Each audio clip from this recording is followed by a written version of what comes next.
A very good morning to dear students. Next topic is hemorrhage. First of all, definition. As you all know, hem is word for blood and rhea word for the flow. तो blood flow is known as the hemorrhage. कहीं से भी कोई भी blood निकलता है उसको हम क्या बोलते हैं? हेमरेज बोलते हैं. ठीक है. Escape of the blood outside the vessels. Blood कहाँ रहता है? हमारा वेसल्स में रहता है और उसके बाहर अगर निकल जाएगा तो उसको हम क्या टर्म देंगे? हेमरेज. ठीक है. तो डेफिनेशन है इसकी, it is use to describe episode of the bleeding. ठीक है. That last for more than few minutes. और क्या करता है वो? कॉम्प्रोमाइज़ करता है किसको? ऑर्गन को और टिश्यू परफ्यूज़न को. और सेकंड है थ्रेटन द लाइफ. क्योंकि आपको पता ही है रक्त ही क्या होता है? शरीर ही होता है. जीवमिति स्थिति. ठीक है. जब तक रक्त रहेगा तब तक हमारे शरीर की स्थिति होती है, तो हमारी लाइफ भी किस में आ जाती है? डेंजर में हो जाती है. ठीक है. नेक्स्ट जो इसमें से टॉपिक में से जो इम्पोर्टेंट है वो है टाइप्स ऑफ ब्लीडिंग. ठीक है. जिसमें से क्वेश्चन भी बहुत ज़्यादा पूछा जाता है. तो फर्स्ट है type. Based on the type of appearance, वो कैसे अपीयर हो रहा है उसके बेस पे वो 3 टाइप्स का बताया गया है. कुछ कुछ बुक्स में वो 2 टाइप्स का भी है, लेकिन आपको पता होना चाहिए कि 3rd टाइप भी होते ही है. ठीक है. अगर 2 भी बोल लिखोगे तो भी कोई दिक्कत नहीं है, लेकिन 3rd टाइप भी होती है. First is a external. Ext मतलब बाहर को, मतलब आपको दिख रही है. रिवील्ड, जो आपको रिवील हो रही है. ठीक है. जैसे कि फ्रेश वुंड में अभी कट इंजरी कोई भी हुई, तुरंत क्या हुआ? वेसल एक्सपोज हुई और क्या हो गया? ब्लड आपको बाहर दिखने लग गया है. तो वो कौन से टाइप की इंजरी में आएगा? एक्सटर्नल हेमरेज और reveal type of haemorrhage. External का ही दूसरा नाम क्या है? रिवील. ठीक है. नेक्स्ट बात आती है इंटरनल. इंटरनल मतलब ब्लीडिंग तो हुई है, हेमरेज तो हुई है, लेकिन वो कैसी है? इंटरनल ही है, बाहर आपको दिखाई नहीं दे रही है. ठीक है. तो उसको हम बोलते हैं कंसील टाइप, जो शरीर में जाके शरीर में छुप गई है. ठीक है. तो उसको इंटरनल का दूसरा नाम क्या है? Conceal type. तो 2 टाइप के हैं, revealed and the concealed, external and the internal. Same. ठीक है. और ये किस में देखने को मिलता है? Organ rupture. जितने भी एब्डोमिनल विसराज हैं आपके, वो जब रप्चर होते हैं तो इंटरनल क्या होता है? हेमरेज होती है. ठीक है. और फ्रैक्चर्स. फ्रैक्चर के केस में भी आपने देखा होगा सबसे मोस्ट इंपॉर्टेंट क्या होता है? स्वेलिंग. ठीक है. स्वेलिंग किस वजह से होती है? उसी वजह से होती है कि जो फ्लूइड होता है वो एक्स्ट्रा वेसेट हो जाता है. और आपको पता ही है बोन मैरो क्या बनाता है? आपका ब्लड बनाता है. और अगर बोन मैरो भी रप्चर हो गया तो ब्लड वहाँ से कहाँ? बाहर को. और हीमेटोमा फॉर्मेशन कर देता है, एक ऐसा क्लोट बना देता है ब्लड का जो इक्विलिब्रियम में नहीं होता है. और आपको क्या डेफिशिएंसी हो जाती है वहाँ पे? हाइपोवोलेमिया. ठीक है. जिसकी वजह से आपको शॉक भी देखने को मिलता है, जो सबसे इंपॉर्टेंट है. हाइपोवोलेमिक शोक. हाइपो मतलब कम, वोलेमिया मतलब वॉल्यूम, एमिया मतलब ब्लड. ठीक है. उसका वॉल्यूम कम होने की वजह से, ब्लड का वॉल्यूम कम होने की वजह से हाइपोवोलेमिक शोक. और सबसे उसका मोस्ट इंपॉर्टेंट कारण होता है हेमरेज. ठीक है. नेक्स्ट है initially concealed then the reveal. पहले क्या थी? अंदर ही थी, लेकिन बाद में कब तक वो अंदर रहेगी? उसके बाद वो क्या करती है? बाहर आपको दिखने लगती है. जैसे कि आपने haematuria, haematemesis and the melena. Haematuria is the blood in the urine. Bladder को कोई इंजरी हुई, रीनल सिस्टम को कोई भी इंजरी हुई, तो वहाँ से कैसे निकलेगा? ब्लड के साथ मिक्सड होकर ब्लड आपका क्या निकलेगा? यूरिन के साथ ब्लड मिक्स होकर बाहर निकलेगा. हिमेटामेसिस, एमेसिस आपको पता ही है, विद वॉमिट क्या निकलेगा? ब्लड लगेगा. कितने भी अपर जीआई ब्लीड्स होंगे वो कैसे अपीयर होंगे आपको? हिमेटामेसिस. ठीक है. नेक्स्ट है मेलेना. जितने भी लोअर जीआईटी की जितनी भी ब्लीडिंग होगी वो आपको किसने? मेलेना मतलब ब्लड इन द स्टूल, वो आपको किस फॉर्म में दिखाई देगी? मेलेना के फॉर्म में. ठीक है. तो based on the type of appearance, कैसे वो अपीयर हो रही है उसके बेस पे 2 या 3 टाइप्स है. ठीक है.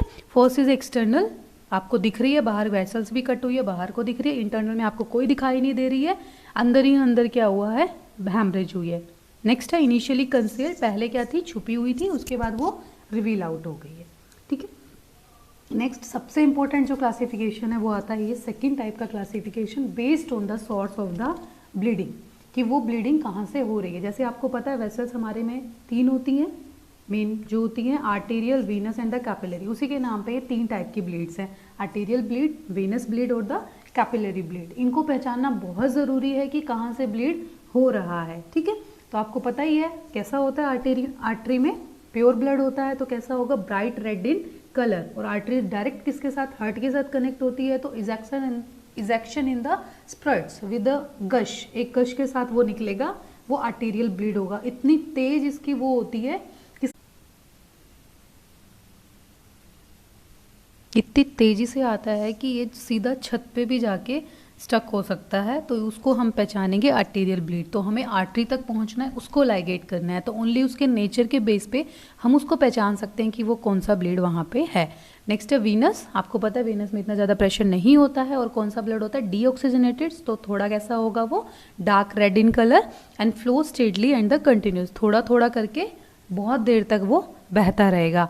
सबसे ज़्यादा नुकसान वाली कौन सी होगी, वीनस ही होगी, क्योंकि वो क्या कर रहा है, धीरे धीरे धीरे धीरे धीरे धीरे आपका वॉल्यूम कम करता जा रहा है। आर्टीरियल का क्या है, पता चलेगा, इजेक्शन निकलेगा, लॉस बहुत ज़्यादा होगा, लेकिन उसको आप कंट्रोल कर सकते हो। वीनस में आपको पता नहीं चलेगा, और धीरे धीरे धीरे धीरे हाइपोवोलेमिया की कंडीशन आप में डेवलप हो जाएगी। ठीक है, नेक्स्ट है कैपिलरी ब्लीड। आपको पता है, जो कनेक्शन होता है दोनों के बीच में वो होता है कैपिलरी, इतना ज़्यादा प्रेशर वहाँ पे नहीं होता है, लेकिन उसका जो कलर होता है वो सेम होता है, bright red in colour, and oozes out, थोड़ा थोड़ा करके वो ऊज वहाँ से करता रहता है। ओके, नेक्स्ट जो है third type, based on the time of appearance, वो कब अपीयर हो रही है। ठीक है, इसको भी पढ़ना बहुत ज़रूरी है। इसके 3 टाइप्स हैं, ये भी जो सोर्स ऑफ ब्लीडिंग है उसके बाद ये भी इंपॉर्टेंट है।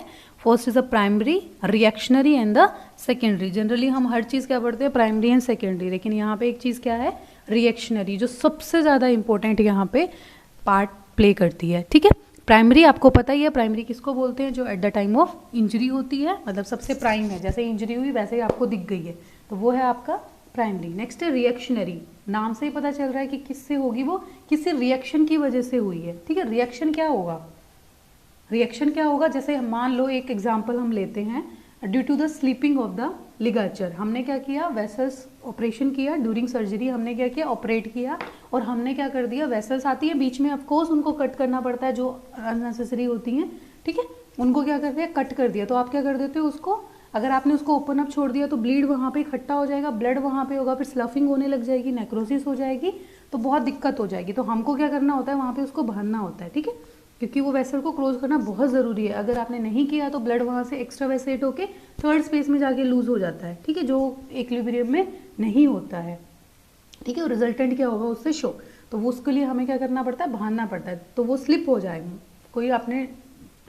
कोई भी लिगाचर बांधा, उसको वो क्या होगा, स्लिप हो गया, जैसे वो स्लिप होगा तो क्या होगा, वेसल क्या हो गई, ओपन हो गई, और वहाँ से क्या होने लग जाएगा, हैमरेज होने लग जाएगा। ठीक है, सबसे ज़्यादा जो रिएक्शनरी का कारण होता है वो स्लीपिंग ऑफ द लिगाचर है। Next staining. स्टेनिंग आपको पता ही है, मान लो एब्डोमिनल स्टिच हुए वहाँ पे, तो क्या हुआ, पेशेंट को कफिंग है।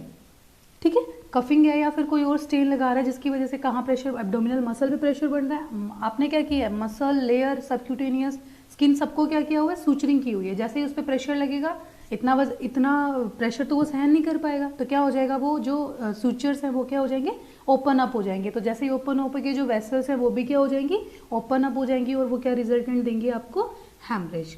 ठीक है, occurs after 24 hours of the surgery, और मोस्ट इंपॉर्टेंट ये 6 आवर्स के अंदर अंदर पता चल जाता है आपको, लेकिन फिर भी इसका टाइम लिया हो गया कि मतलब 1 डे के अंदर अंदर अगर आपको पता चलता है तो उसको हम कौन सी कैटेगरी के अंदर रखेंगे, रिएक्शनरी। इसके बाद भी जितनी होंगी उनको क्या बोलेंगे हम, सेकेंडरी, लेकिन उसका पर्टिकुलर टाइम दिया हुआ है, occurs after the 5 to 7 days of the surgery, मतलब 1 to 5 के बीच में इतनी ज़्यादा कॉम्प्लिकेशन देखने को नहीं मिलती है, क्योंकि इसका जो सबसे मोस्ट इंपॉर्टेंट कारण है वो क्या है, इन्फेक्शन। तो इन्फेक्शन होने में इतना टाइम लगता है, तो उसमें क्या होता है, सेकेंडरी हैमरेज को अपीयर होने में भी टाइम लगता है। ठीक है, due to the infection, chronic pressure, same चीज़, कफिंग, जितने भी प्रेशर, जितने भी साइन सिम्टम्स हैं उनकी वजह से, प्रेशर की वजह से, और मैलिग्नेंसी, क्योंकि ट्यूमर सेल्स हैं वो क्या होती है, उनकी हाईली टेंडेंसी होती है ब्लीड की, तो वो भी किसके अंदर आता है, इस सेकेंडरी हैमरेज के अंदर आता है। ठीक है, तो ये बहुत इंपॉर्टेंट है, primary, reactionary and the secondary. सबसे ज़्यादा जो क्वेश्चन पूछे जाते हैं वो पूछे जाते हैं यहाँ पे रिएक्शनरी से।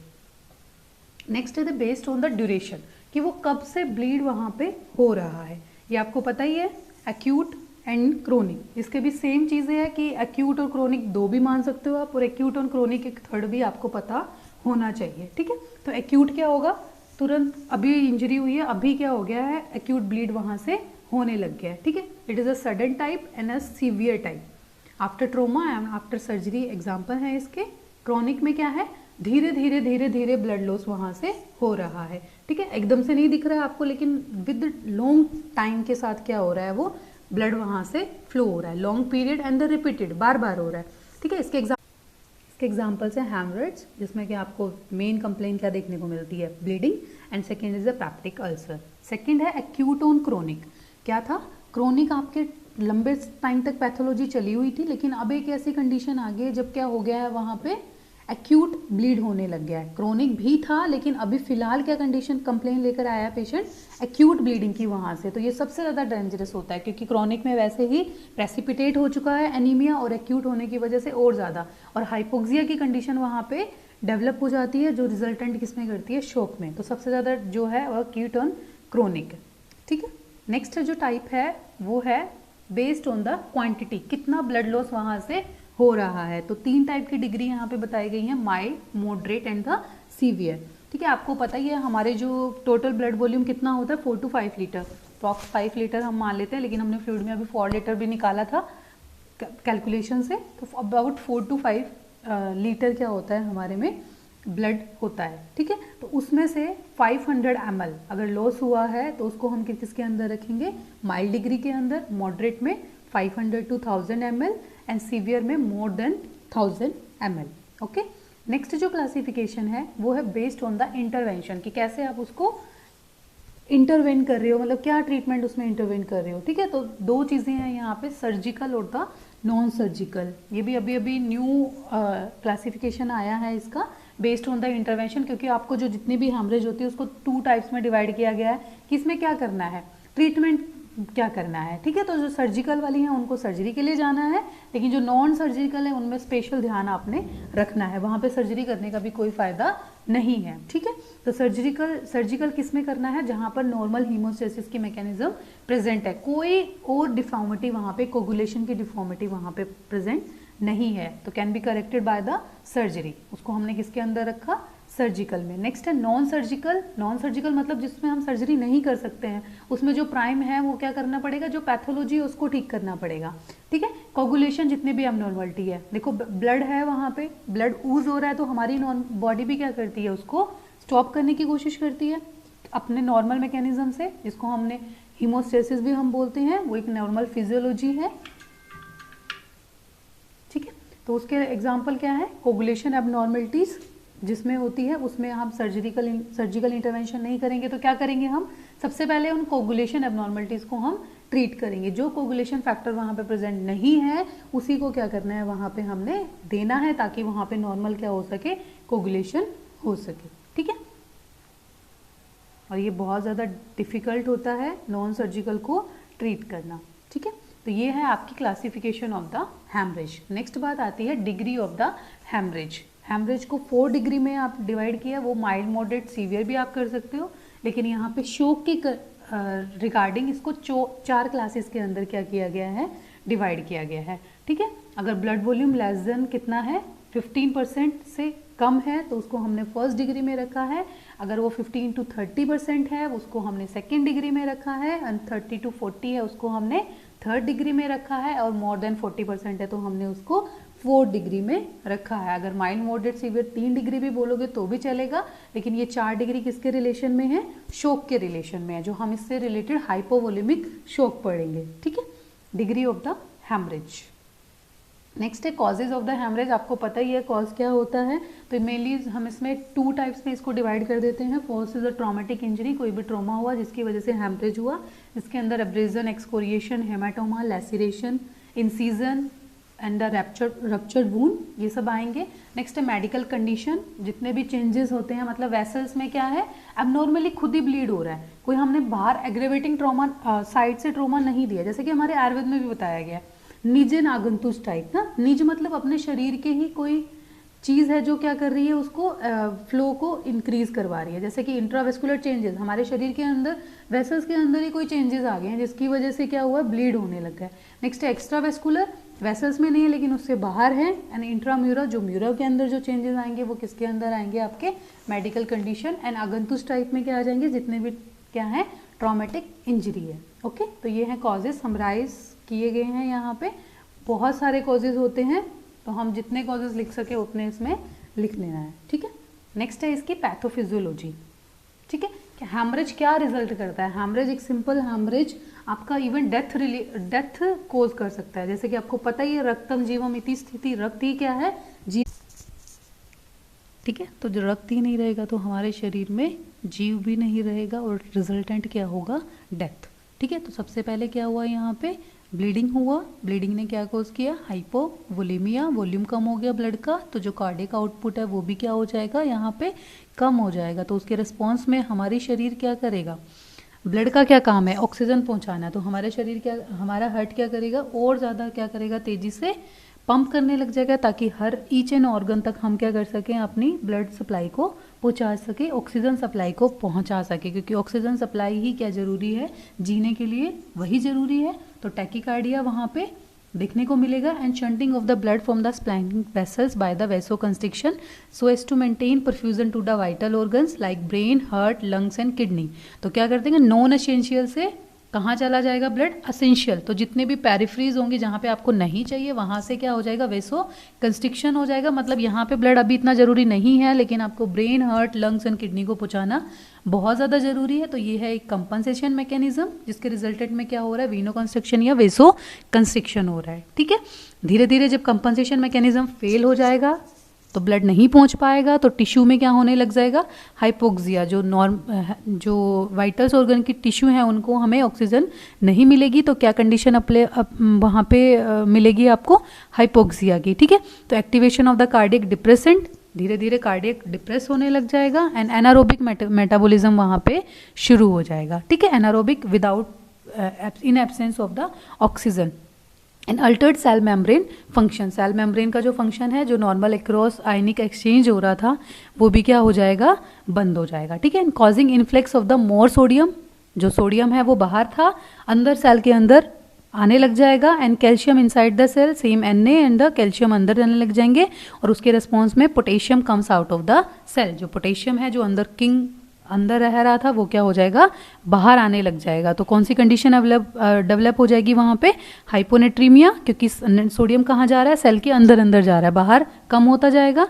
हाइपरकैलेमिया, क्योंकि पोटेशियम क्या हो रहा है, बाहर आ रहा है। सेम हाइपोकैल्सीमिया, कैल्सीमिया, कैल्शियम भी क्या कर रहा था, अंदर जा रहा था, तो हाइपोकैल्सीमिया। And metabolic acidosis. ठीक है। Acid, lactic acid anaerobic metabolism है, तो एसिड प्रोडक्शन ज़्यादा होने लग जाएगा। और ऑफ कोर्स यहाँ पे ऑक्सीजन नहीं है, CO2 बढ़ता जा रहा है, तो भी क्या रिजल्टेंट होगा वहाँ पे, मेटाबॉलिक एसिडोसिस। ठीक है। तो ये कंडीशंस यहाँ पे क्या हो जाएंगी, डेवलप हो जाएंगी। And lysosomes of the cell get lysis, क्योंकि वहाँ पे लाइजोसोम्स का लाइसिस होने लग जाएगा, releasing powerful enzyme which is lethal to the cell itself. और सेल अपने आप को क्या करने लगी, सुसाइड करने लग जाएगी, सेल खुद ही अपने आप को क्या कर देगी, मार देगी, जिसको हम बोलते हैं सिक सेल सिंड्रोम। जो हमारी सेल थी उसको ऑक्सीजन नहीं मिल रही थी, डिप्राइव होगी, उसने एंजाइम्स रिलीज किए, तो क्या कर लिया, अपने आप को खुद ही उसने मार लिया। ठीक है। Platelet and the coagulants are the activated leading to the formation of the small clots. ठीक है। DIC and the further bleeding, तो प्लेटजर जो हैं वो है स्मॉल क्लॉट्स बनाने लग जाएंगे, और ज़्यादा क्या करेंगे, वहाँ पे फर्दर ब्लीड करने लग जाएंगे। सेल का डेथ हो गया है, सेल का डेथ क्या होता है, वूंड, वहाँ पे क्या हो जाएगा, वूंड फॉर्मेशन बन जाएगा, और बाहर से क्या निकलने लग जाएगी, और हैमरेज को क्या कर रहे हैं, वो प्रेसिपिटेट कर रहे हैं। ठीक है। प्रोग्रेसिव हीमोडाइल्यूशन होने लग जाएगा, leading to the total circulatory failure. ठीक है। Okay. Initially there is a compensatory hypovolaemic shock, starting में कंपनसेशन होगा, तो वो कंपनसेटरी फेज में होगा। एंड लेटर देन क्या होगा, डिकम्पनसेशन फेल हो जाएगा, तो वहाँ पे क्या हो जाएगा, हाइपोवोलेमिक शॉक किस में रिजल्टेंट कर देगा आपको, डेथ के अंदर। ठीक है। तो ये पूरा पैथोफिजियोलॉजी है किसका, हैमरेज का। नेक्स्ट बात आती है क्लिनिकल फीचर। सबसे ज़्यादा देखो मेन क्लिनिकल फीचर है ही क्या यहाँ पे, वोलीमिया, मतलब वॉल्यूम का लॉस हुआ है। तो देखो आपने उसमें भी पढ़ा था, वाटर फ्लूइड में भी जो पार्ट है वो कौन बनाता है, ब्लड बनाता है। तो उसके जैसे ही फीचर्स आपको यहाँ पे देखने को मिलेंगे, और ब्लड से रिलेटेड जितने फीचर्स हैं वो भी आपको यहाँ पे देखने को मिलेंगे। ब्लड नहीं होगा तो वहाँ पे क्या हो जाएगा, पेलार, पेलनेस आएगी, वॉल्यूम कम हुआ है तो थर्स्टी एंड साइनोस्ड, वही पेलार के बाद कौन सी स्टेज आ जाएगी, लास्ट में साइनोसिस, और धीरे धीरे डेथ होने लग जाएगी। ठीक है। टैकीकार्डिया, ऑफ कोर्स कार्डिया है, मतलब हार्ट का कंपनसेशन करेगा, तो क्या करे, ऑक्सीजन पहुंचानी है, तो जो पल्स रेट है वो भी क्या यहाँ पे बहुत ही तेजी से देखने को मिलेगी। एंड टैकिनिया, बहुत ज़्यादा गैस्पिंग क्या होगा, एयर हंगर, सेम चीज़ कि वो क्या करेगा, एयर को अंदर, क्योंकि आपके शरीर में ऑक्सीजन की कमी है तो क्या करेगा, बाहर से लेने की कोशिश वो करेगा। Cold and clammy skin due to the vasoconstriction, क्या हो गया, पेरिफेरल वेसो कंस्ट्रिक्शन हुआ था, क्योंकि हमें कहाँ पहुँचाना था, सेंट्रल सर्कुलेशन में पहुँचाना था। तो कैसी स्किन, वहाँ पे ब्लड नहीं है, ब्लड ही थर्मो रेगुलेशन करता है, तो कैसी हो जाएगी वहाँ पे, कोल्ड एंड क्लैमी स्किन आपको देखने को मिलेगी। जैसा कि आपने देखा भी होगा, कभी कभी पेशेंट चौक में होता है तो वहाँ पे क्या देखने को मिलता है, बोलते हैं शरीर ठंडा पड़ गया है। सेम चीज़ यहाँ पे हो रही है, कोल्ड एंड क्लैमी स्किन वहाँ पे आपको देखने को मिलेगी। ठीक है, वॉल्यूम कम होने की वजह से वहाँ पे ड्राइनेस आपकी बढ़ जाएगी, ड्राई माउथ, माउथ भी उसका क्या होगा, ड्राई होगा, क्योंकि वो क्या करेगा, अपने इंटेक को बढ़ाने की कोशिश करेगा ना। फ्लूइड मैकेनिज्म दो से होता है, क्या तो आउटपुट को रोक लो अपने अंदर, ठीक है, या फिर इनपुट को बढ़ा दो। तो ड्राई माउथ वहाँ पे होगा and goose skin appearance due to the contraction of the arrector pilorum. ठीक है, वहाँ पे क्या देखने को मिलेगा आपको, ये सब चीज़ें देखने को मिलेगी। ठीक है, रैपिड थ्रेडी पल्स, थ्रेडी क्यों, क्योंकि वॉल्यूम वहाँ पे इतना ज़्यादा नहीं है, बिल्कुल थ्रेड लाइक है, इतना वेसल का होना चाहिए उतना नहीं है, लेकिन रैपिड है। ठीक है, और ब्लड वॉल्यूम कम होने की वजह से क्या रिजल्टेंट होगा वहाँ पे, हाइपोटेंशन, जो बीपी होगा वो क्या होगा, कम होगा, क्योंकि ब्लड प्रेशर कौन बनाता है, ब्लड ही बनाता है, उसका ब्लड का प्रेशर ही होता है, तो ब्लड ही कम है तो प्रेशर भी ऑफ कोर्स क्या होगा यहाँ पे, कम होगा। नेक्स्ट है ओलिग्यूरिया, ये आपको पता ही है क्यों हुआ है, पहले ही कंडीशन क्या हुई है, हाइपोवोलेमिया की है, तो यूरिन से जो वाटर का लॉस हो रहा था उसको बचाना है आपको। ठीक है, तो वहाँ पे क्या देखने को मिलेगा आपको, ओलिग्यूरिया। नेक्स्ट है features related to the specific cause, जो उसका कॉज है, निजन अगंतुज जो भी हमने पढ़ा है, अगंतुज में वो पेन सब चीज़ें होगा उसको। ठीक है, जिस टाइप की भी इंजरी हुई है वो फीचर्स आपको वहाँ पे देखने को मिलेंगे। ठीक है, नेक्स्ट बात आती है कि आप असेस कैसे करोगे कि कितना ब्लड लॉस वहाँ से हुआ है। सबसे इम्पोर्टेंट इस टॉपिक में से measurement of the blood loss and the last treatment ही सबसे ज़्यादा इम्पोर्टेंट है। ठीक है, कॉजेज से भी क्वेश्चन आते हैं, लेकिन सबसे ज़्यादा प्रैक्टिकली जो है वो है आपका measurement of the blood loss and the second चीज ट्रीटमेंट। ठीक है, थियोरेटिकली ये बहुत इंपॉर्टेंट पॉइंट्स हैं हैमरेज से। ठीक है, तो measurement of the blood loss, कैसे आप मेजर करोगे कि कितना ब्लड लॉस हो गया, क्योंकि उसी पे आपका ट्रीटमेंट डिपेंड है।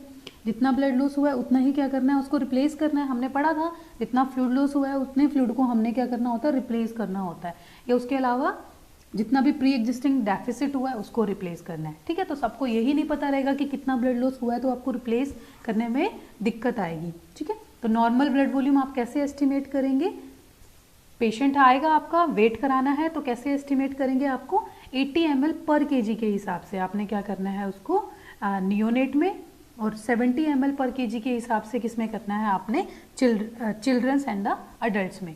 ठीक है, नॉर्मली आप 70 ही याद रखो कि जितने भी अडल्ट आया उसमें अगर मान लो कितने किलो का पेशेंट है वो, और उसको कितने से मल्टीप्लाई करना है 70 ml, तो टोटल ब्लड वॉल्यूम उसमें कितना होगा, जितना उसका मान लो 60 kg का है।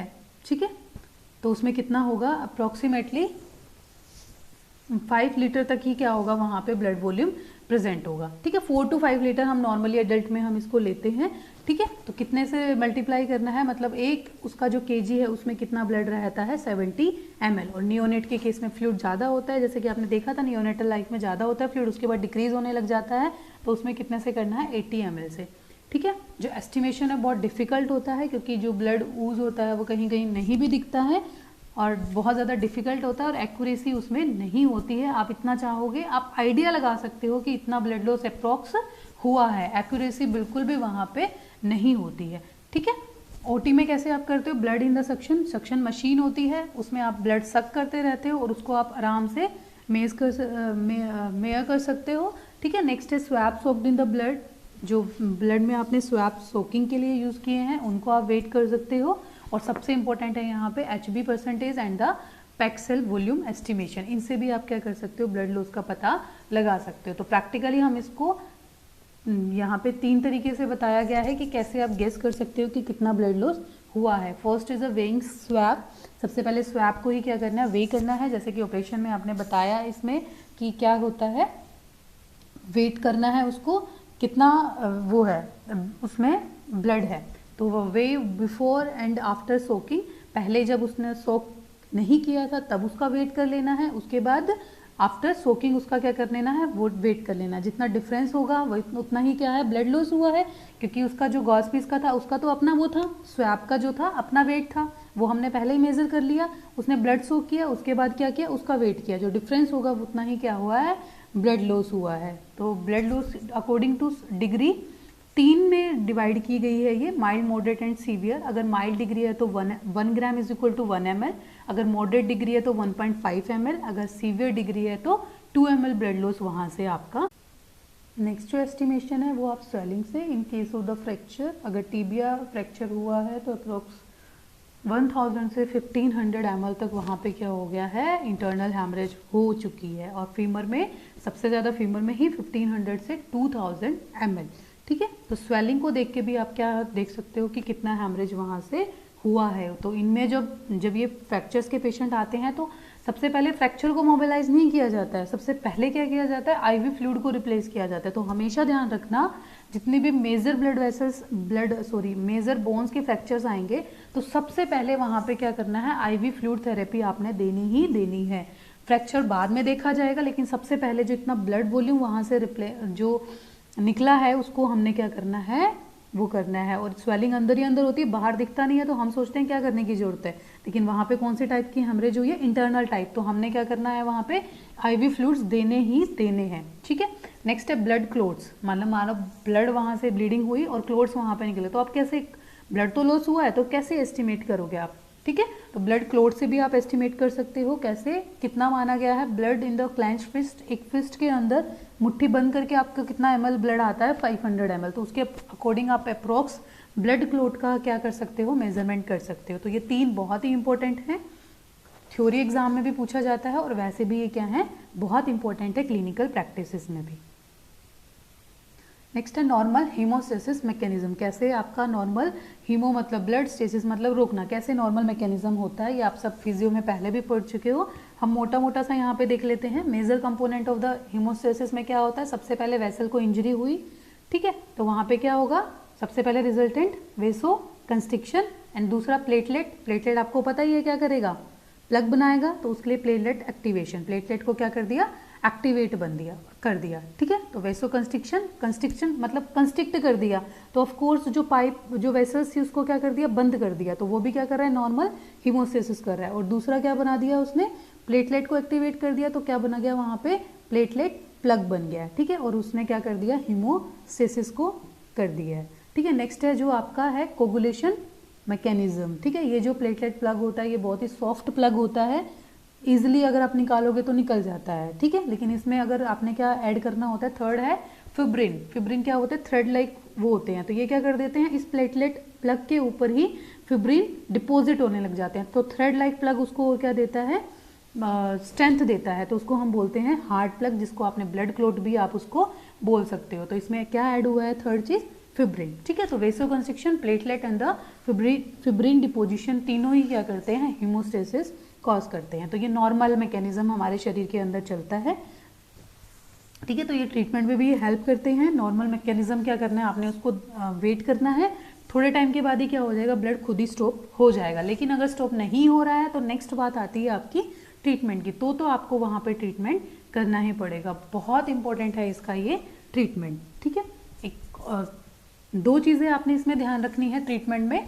फर्स्ट है to stop the blood loss, जो हैमरेज हो रहा है उसको स्टॉप करना है, और दूसरा उसके अंदर जो पॉइंट आता है वो to restore the blood volume, जितना वॉल्यूम वहाँ से लॉस हो गया उसको आपने क्या करना होता है, रिप्लेस करना होता है। ठीक है, तो ट्रीटमेंट में 2 पार्ट्स हैं यहाँ पे, to stop blood loss and second to restore blood volume.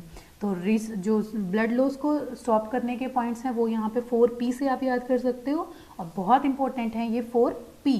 First is the position, second is a pressure, third is a packing and fourth is a procedure. ठीक है, बहुत इंपॉर्टेंट है, इनको अभी हम डिटेल में पढ़ेंगे। एंड सेकेंड है to restore the blood volume, जितना ब्लड आपने एस्टिमेट किया, मेजरमेंट किया, उतना ब्लड आपने क्या करना है, वहाँ पे पेशेंट को देना है। तो ब्लड को किससे रिप्लेस करते हैं हम, सबसे अच्छा ब्लड से। अगर ब्लड नहीं है तो आप किससे करोगे, कॉलॉइड से, जिसमें हिमेसिल आपने बहुत अच्छा क्या पढ़ा था, कॉलॉइड पढ़ा था। तो अगर हमने वहाँ पे रिप्लेस करना है तो किसके लिए, ब्लड वॉल्यूम। हमें अभी ब्लड ट्रांसफ्यूजन भी पढ़ेंगे, उसमें हम और ज़्यादा स्पेसिफिक पढ़ेंगे कि क्या हम उसमें रिप्लेस कर सकते हैं। ठीक है, तो नेक्स्ट जो टॉपिक होगा वो होगा ब्लड ट्रांसफ्यूजन, जो इसी से रिलेटेड होगा, to restore the blood volume. तो फर्स्ट हम पी की बात करते हैं।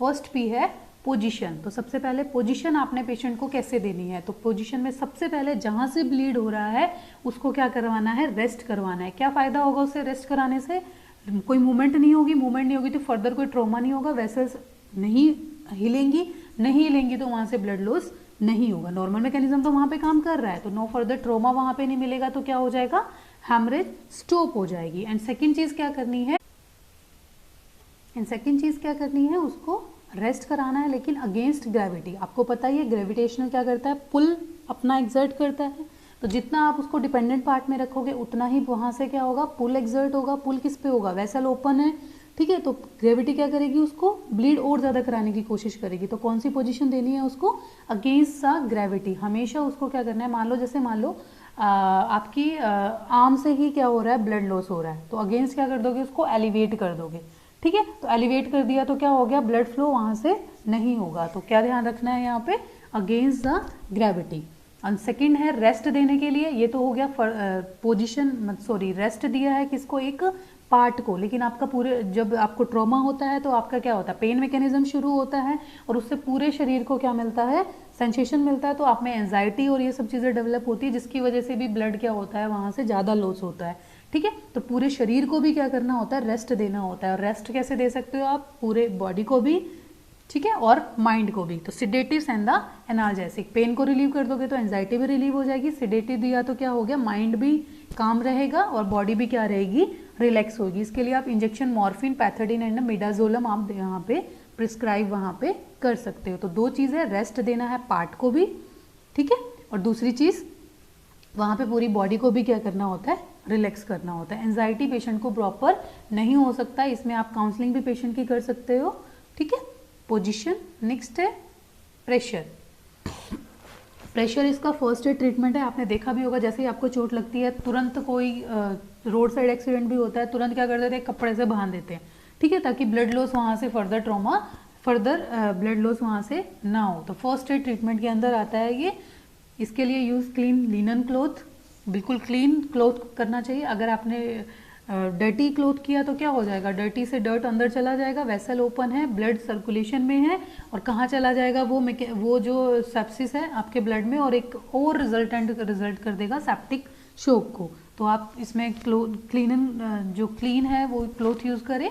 इसके बाद अगर आपके पास क्लॉथ अवेलेबल है और ब्लीड फिर भी नहीं हो रहा है, तो आप अगर हॉस्पिटल में आ चुके हैं तो आपने क्या यूज़ करना है, वहाँ पे टॉर्निकेट भी क्या करते हैं, एक्सटर्नल प्रेशर को एक्सर्ट करते हैं। अगर फिर भी नहीं हो रहा है एक्सटर्नली, तो आपने क्या करना होता है, इंटरनली टैम्पोनेट, इंटरनल एक टैम्पोन डालना पड़ता है जो इन्फ्लेट करना होता है, और वेसल के अंदर क्या करेगा, वो इंटरनल प्रेशर एक्सर्ट करेगा, ठीक है। तो ये प्रेशर मैकेनिज्म में आता है कि आपने क्या करना है, वेसल पे प्रेशर लगाना है और उसको क्या करना है, रोकना है, ठीक है। नेक्स्ट बात आती है पैकिंग, ठीक है। पैकिंग कहाँ पे करते हैं, जितने भी आपके स्रोतस जितने भी हैं, मतलब जैसे मान लो नोज है, ईयर है, वहाँ से ब्लीड हो रहा है, आपने देखा होगा कभी कभी नोज में होता है, तो नॉर्मल एपिस्टेक्सिस भी होती है, तो हम क्या करते हैं उसको वो करते हैं, पैकिंग करते हैं। कॉटन भी होता है घर में, वही हमने क्या करना होता है, नोज में लगा लेना होता है। उससे क्या हो जाएगा, वो पैक हो जाएगा। ब्लीड जहाँ से हो रहा होगा वेसल से एक्सटर्नल प्रेशर ही वो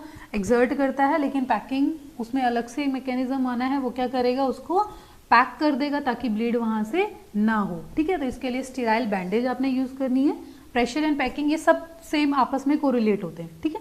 स्टीराइल बैंडेज यूज़ करनी है, और रोलर गॉज, मतलब बिल्कुल रोल की तरह वो गॉज भी होता है। ईएनटी प्रैक्टिस में आप बहुत ज़्यादा देखोगे इस पैकिंग को, विद और विदाउट एड्रेनलिन। एड्रेनलिन क्या करता है, वैसो कंस्ट्रिक्शन करता है, तो आप नॉर्मल भी गॉज की कर सकते हो, या एड्रीनलिन भी क्या कर सकते हो, वहाँ पे ऐड कर सकते हो। वो और क्या फ़ायदा होगा उससे, वो वैसो कंस्ट्रिक्शन भी वहाँ पे कर देगा। और हमने ये पैकिंग कैसे रखनी होती है, बिल्कुल टाइट पैक रखना पड़ता है, ताकि वहाँ से वो पूरा का पूरा प्रेशर वहाँ पे एक्सर्ट हो सके। एंड सबसे लास्ट इंपॉर्टेंट आता है इसमें प्रोसीजर्स, ठीक है। अगर पोजीशन से, प्रेशर से, पैकिंग से, ये सब तो नॉर्मल प्रोसीजर होते हैं, नॉर्मल ओपीडी लेवल पे होते हैं कि आप इसको रेगुलेट कर सकते हो। लेकिन अगर फिर भी नहीं होता तो आपको मेजर ओटी की ज़रूरत होती है, जिसमें आपको प्रोसीजर्स वहाँ पे करना होता है ब्लड वेसल्स के साथ। तो सबसे पहले आपने देखा भी होगा एक आर्टरी फोर्सेप, ठीक है, जिसको दूसरा नाम क्या था उसका, हीमोस्टेटिक फोर्सेप। इसके नाम पे ही है